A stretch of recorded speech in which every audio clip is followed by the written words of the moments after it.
Okay, everybody, welcome back to Rich Rides. Fitting some retro sound kick panels in a 70 Chevelle. We decided to go with 6.5 diamond audio.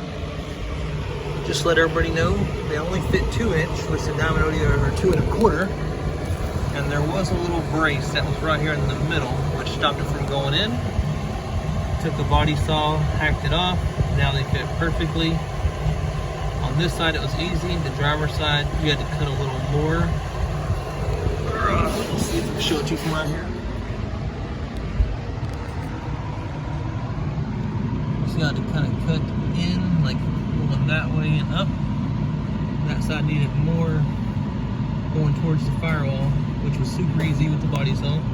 That side was just straight up and down. This is the first coat of touch-up paint, just so that it don't rust or anything.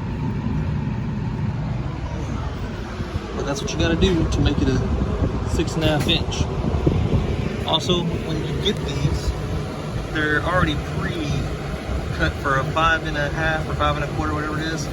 Well, there's those dotted lines to where you screw the speaker in all the way around, which I realized if you trace around those dotted lines, it's perfect for a 6.5 inch hole.